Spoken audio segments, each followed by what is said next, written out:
It's just some little videos for YouTube about politics, because I believe that a lot of people of my generation don't really know a great deal about politics. So I'm trying to sum it up a bit better and get it from the horse's mouth, so to speak, instead of the news and things like that. And it's more like what you're out here doing and what you believe in and what you're trying to get done and what your party's views and you agree with. What, locally or nationally? Locally. Which would you feel like chatting about? I don't mind. Just start off, who are you and what's your sort of level? Well, I'm Essex County Council, Labour Essex County Council, deputy leader of the Labour group on Essex County Council, also the leader of the Labour group on Tender District Council. I used to be the MP for years, former MP, Labour MP. And what is it that brings you to Labour? I mean, why do you choose Labour over any other party? Well, my roots have always been there, and that's the values. I think each party's got different values. What's the values that you believe in for Labour? I think the values are understand. Really, it's an understanding of the struggle and people's everyday life and what they. You've got to be in touch to know those values and what they stand for. I started work. I've lived here all my life in Harwich. I started work on the docks. I was down there for 20 years, and I was a shop steward within the trade union movement. And the one thing that politicians need to do is actually understand issues happening in people's lives. And I think going through that period of time has given me that experience. It's about listening to people. Sometimes you can't actually answer all the issues and you can't change things for the better. People just want you to actually listen to those problems, and I don't think politicians do enough. There is a large feeling amongst people I talk to. I come from Colchester, but I do talk to people from Colchester, and I know a lot of people here, so I talk to people around here. And a lot of people feel that the government doesn't listen to people. They're very distant. I mean, they're all guys that have gone through Eton and they've all trained to be politicians. At the same time, we do sort of need people that are knowledgeable about. We do. Need a mix. Yeah. Definitely need that mix, but you also, I think we've got moving too far away from that grassroots kind of politician now. Too many professionals and not enough people who've actually lived life. You need life experience, and I don't think. I think we're losing that touch. Sometimes when even local government, sometimes councils, you take 10 district councils run by Conservatives, and they'll just feed through from their policies, national policies, and make decisions on local issues like local council tax schemes and stuff like that.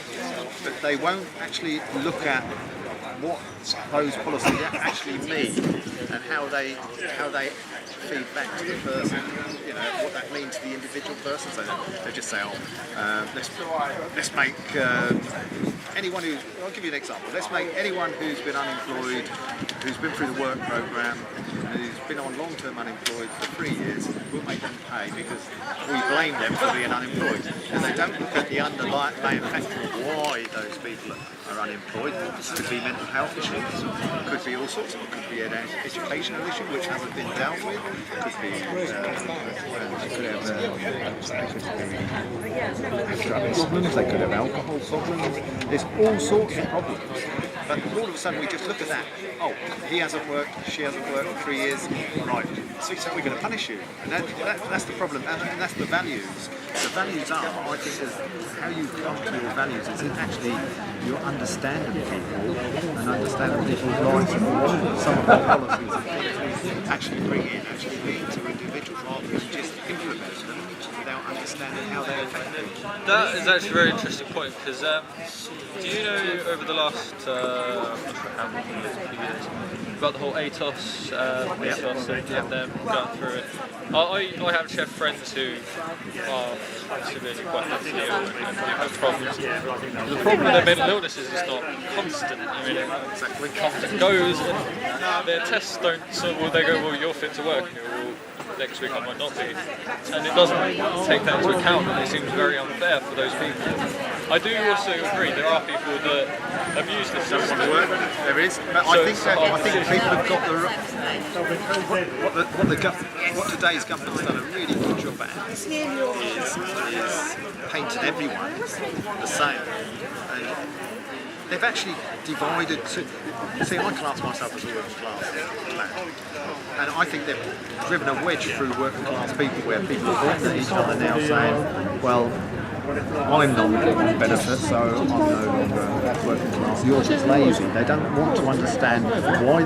This example which George Osborne painted, where he said, when you go to work, the blinds and the curtains are still shut. Well, one, that could be someone who's on nights anyway, so it might have been there. And there are other reasons behind why those. So to just actually just stigmatise everyone in one way and one more. I've just done a very interesting, which we've just been saying and what I'm talking about.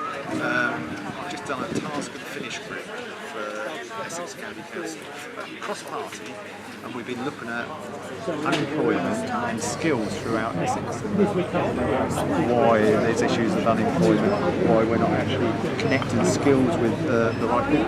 And I'll tell you what, it's an eye-opener, because the issue about mental health, we went round to mental health organisations, and exactly what you're saying, someone might get to an interview, but someone's taken them in that car. They've had to get them out of that house. Some people on mental health can't even pick a phone up. Yeah, because they can't do that, they're then penalised and sanctioned. And that's what I'm saying about values. Values is about understanding people, individuals, and not just casting the net over a lot of people. It's understanding. And that's where you get your values from. Talking on a local level, I noticed down on the chair over there, I talked to Ed Carson Brown not long ago. I actually made a little video of him. We're walking around going door to door showing the sort of the life of a prospective candidate, going around just talking to people. And one of the things he said was very similar to what you were saying, was he wants to talk to people, see what they want to, what their problems are, and write it down, and he's trying to connect to them on not just knocking on doors going, hi, I'm Labour, hi, I'm a party member, this is my stuff, goodbye. It was, hi, how are you? And even when people didn't want to talk politics, you're still like, well, is there anything that troubles you in the area? Because that might not be about voting, but if you know problems, you can fix it. So that's trying to sort of relate on a very sort of basic level. Yeah. And I thought that was quite interesting. I thought he was a very interesting person. Yeah. Very knowledgeable. As I say, I popped his video up on my thing as well, so people can view that. So I thought that was a very interesting day. I learned a lot about councillors and stuff, because before I started this about 2 months ago, I barely know anything about council structure or what politicians do, and to be honest, I've learned so much in the last few months. And I think it's actually really hard to be a politician nowadays, because also with the social stigma of everyone hating politicians, which... Do you know, I've gone full circle. When I first started, I did a bits of full-time training in this section. Then I was a local councillor, town councillor. Then I was a district councillor. Then I was a member of parliament. And now I've gone right the way back down to a councillor. Not to say, the difference between a member of parliament is I had an office in this town and I had support. Councillors running around, it's a lot of work, and a lot of the research. If you're that way inclined as a councillor, you do your job properly. The amount of research, the amount of reading which comes out of the council, to be on top of it, it's a huge amount. And I was to say, I've said it to other people before, I found it harder now being a councillor than I did as an MD, because you get all that support back up. Someone's doing your research for you, someone's doing your briefing. So I could turn up somewhere and make a speech. I've had my briefing done. Now I have to sit up all night and write a speech myself and do all that research and briefing. So council work, people just actually, again, they just strike it off and say, no, you're all the same, you don't do that. If you do it right, it's a really, really hard job to do. 2 weeks ago we were maybe councillors... Tony, I'll pop up and see you soon. I'll see you soon. Do you think councillors should maybe have a bit more support now? Essex County, the opposition groups, I think there's mainly the opposition groups really, because if you're in administration, you've obviously got all the backup of all the officers and all the sections of the council. In opposition opposition groups, if you're going to be a really good, effective opposition, in Essex County we have one for 9 of us, we've got one research and support person, which is really good. But me at Tenbury District Council, as leader of this group, I would have to make sure I'm on top of all the budget stuff and everything, making sure the group are on top of it as well. It's a massive thing to run around and do. It takes over your job. And I really can't understand anyone being able to do a council job. You know, I do consultancy, so I've got a little bit of leeway when I work on my day. But I can't see anyone getting the sort of time off nowadays to actually do the job properly. That's one thing that Ed touched upon, and he said that you can't be a councillor essentially because of the you don't get paid, but you do get allowances. So it's not like you don't get paid. But at the same time, it's like you couldn't have a proper job and, well, like I say a proper job, I mean like a 9 to 5. Lots of employers wouldn't let people have the amount of time. I do Essex County and most of my meetings are in daytime. Now how would most, and that's why you're not getting the spread, like you said earlier, spread of different... It sort of cuts into the you then only have... He said it's mostly retired people, like people that have get tired. Spread of experience, and because only certain few people are being able to actually take on that role now. And that does need to change. I don't know if you can make sure at one time I was allowed time off to do my trade union work, and at one time you were allowed time off to do public service work. I think that perhaps needs to be to actually get that collection of people with that experience. Another thing that was pointed out was so the amount of population is obviously growing, everything's getting bigger and bigger, but the government system hasn't changed that much. I mean, there's a lot more work now than it was 50 years ago, and there's still sort of the same amount. Well, there's obviously more people, but it's all a bit more stressed now. That's one of the things. Yeah. It's from when I started, when I was elected in 1997, we were going through the night still. I sat on a bill, funny enough, on an asylum bill, immigration and asylum, and that was when the parties used to talk it out, and we had to have shifts where there are actually so many of us in the committee to keep it going, to get the bill for it. It's the same with the minimum wage. I mean, the minimum wage, when we first got elected in 1997, to get that minimum wage through, you had MPs going through the night talking because the Conservatives didn't want us to bring it in. They were trying to stop it, so they were just trying to talk this bill out all the time. So now I think Parliament's rightly got a better timetable for debate, so they finish at a decent hour rather than awful. Because you used to lose a day, you could go right through the night, and somehow that day didn't happen. So carry on plowing away. Labour, they've got the street lights turned back on. We've been pushing and pushing and pushing. So I'm pretty sure in Colchester the lights were back on last night. Well, we've been pushing. They were going off at 12 o'clock. He's now decided they can go off at 1 o'clock. It's moved it to 1. But there's still an issue with that. Well, if you need it at 1, well, why don't you go all the way through? It's just... Well, to be honest, like in Colchester, that's obviously where I come from. It's quite a nightclub town, to be honest. There's a large thing, and when the pubs kick out and stuff, 2, 3 in the morning, and that's why I always thought when it turned dark, I mean, you've got a lot of people going home and they work. Well, we've been right, because the one thing they didn't do is that they claimed that they're done before. What happened was they actually started going down this route, turned the lights off. They did their first feasibility studies in 2 areas which were low. That was in Essex. The names are escaping me. I'm too. Mersey. So they weren't looking at there going to be many problems there.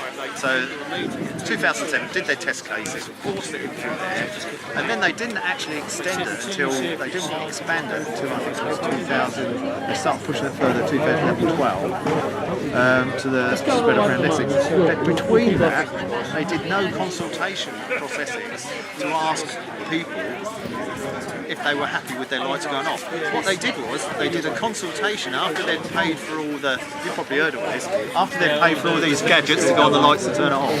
They did a consultation on what lights do you want left on, not what, are you happy with your lights turned off. It was a real con, and they didn't do any risk assessments. They said they should do risk assessments, and I think there should be risk assessments with the police, with the high, you know, road safety and everything. Oh yeah, that's going up. People are not dumb. The police keep saying, oh, that's not, had no effect. People who haven't sheds robbed, cars damaged. I read in the paper this hilarious thing that said, study says that turning the lights off definitely did increase crime. And it was on a page of a newspaper talking about a crime where they were saying there was no suspects because no one saw anything. And I'm like, why can't people see anything? It's dark. You know, the two just add together.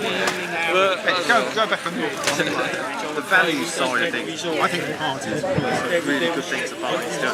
I remember 1997 when we were spreading out all these Shore Start centres and that, and it was actually to pick up people who needed that extra support, and it was actually bringing people who didn't need the support and the people who needed the support together. Well, I've got a child who's now, Joseph's coming up to 11. He went to all the Shore Start coffee shops here. Now my wife probably, Joseph, didn't need that support, but she was actually mixing with people who did need that, so that was supporting each other. And one of the things they do, and that's why there's different values, they didn't see the value of that, so they start closing them down. And I used to meet mothers in there who they're probably on their own, single parents, first child, possibly not getting the support they needed, stuck at home, and Shore Starts were actually bringing them out of their homes and actually giving them more confidence, helping them and teaching them and supporting them to bring up a child. And actually some of those, you saw some of the results of that, these young women were actually then going back into further education, got that confidence to lift themselves out of their career and also look after their child. Tourists don't see any values to that. They just think, oh, you should be able to cope on your own. You know, get on, stand up on your own 2 feet. If you fail, then we'll just knock you back down. You need to help people up. Not everyone's the same. They need extra support, and I think that's where the values come in. My values are probably, you know, we should be there for people when they need the help. You're right. Some people do take the mickey. you can't punish everyone. You can't punish everyone. That's what I hate, because obviously you have to find ways to make, you know, to lessen people abusing the system. At the same time, you can't just punish. And if you talk to, when I did that task and finished it, if you talk to the Job Centre Plus, places like that, which I did, we went round several Job Centre Pluses and skills organisations, employment, government's works programme. That is an absolute disaster. What happens is, I don't know if you heard of it, but you go on Job Centre, 52 weeks. If you haven't found anything by then, you then go on to a government work programme for another 2 years, and that's when you get sanctioned. And then if you come out of that, you then go back to work at the job centre. But then by the time you've done that 3 years, you're a total failure and a waste of space. But surely in those 52 weeks in that job centre, an issue should have been picked up and dealt with it. Like I said, it could be an education issue, it could be a health issue, it could be a drug issue, it could be an alcohol issue. All of these things, that's where you need that support. You shouldn't leave that job centre and be dumped on someone else for 2 years who goes through the whole process again, teaching you all your CVs and saying, oh well, we're going to try and get you a job. But at the end, you do the whole cycle again, and it's just dealing with the issue. And there's only a very small, when we talk about it, the people who don't want to work, there's a very, very small number. It's not the big amount that people are on about. The big thing is actually trying to skill people up, giving them and helping them health-wise, and making sure they're. That's good. The other thing we found out while we were going around the young people, because there's the thing what they're now saying is young people are not work ready when they leave school. They can't, especially if they go to university. To be honest, Some when of I them are left going school, I had no idea what I was doing. well, they've done away with all careers advice. Schools are now responsible for doing careers advice for young people, and it's hit and miss. It's very sporadic. Do you remember your careers advice? No. I didn't have any. We used to have careers advisors. And it's just nothing there now. I mean, what there was when you were at school, there's nothing. The schools do it perhaps once a year. They'll do these job fairs and they're once a year things, twice a year. Nothing's ongoing. I feel a lot of education now though is just teaching kids to pass tests, and like it doesn't treat kids critical thinking, like how to do stuff, and I mean Vocational. yeah. And there's also not enough. I don't think the other thing we looked at all of Essex is if you look at the forecast, what skills you actually need people trained for in Essex. So we need to forecast where the expansion is going and what skills we need. And then you should really be in school at an early time saying to these are your options coming up within your area. Yes, there is a university, you can go towards that university, but also, if you can't pay that and you are struggling to get there are other routes to go down, like apprenticeships, vocational skills. I don't think they go in early enough. Young people, they've gone too far down the route, and some kids struggle all the way to try and get to that university degree when they actually possibly would have stopped and said, I didn't know that route was open or that route was open. To actually go down a different career route. And that's why I think we're failing at an early time to get into there. I do nothing when I left school. I left with a whole bunch of C's and D's, and then I didn't know what I wanted to do for like 4 years, to be honest. And now I want to make films and make the world happy. That's what I want to do. But when I was at school, they were like, oh, you can do anything. But what can I do? I pick something. Well, that was the talk with my sort of careers thing. I think that's probably when it was coming to an end. I wasn't doing a great deal of things. When I went to college, that was a lot more helpful. I do like the institute and that. The college is great. Oh, fantastic. Education, though, I think is all a bit. You know, there's one place, I don't know if you've heard about it, because we were always after wind farm, wind energy work here. We thought we were going to take off.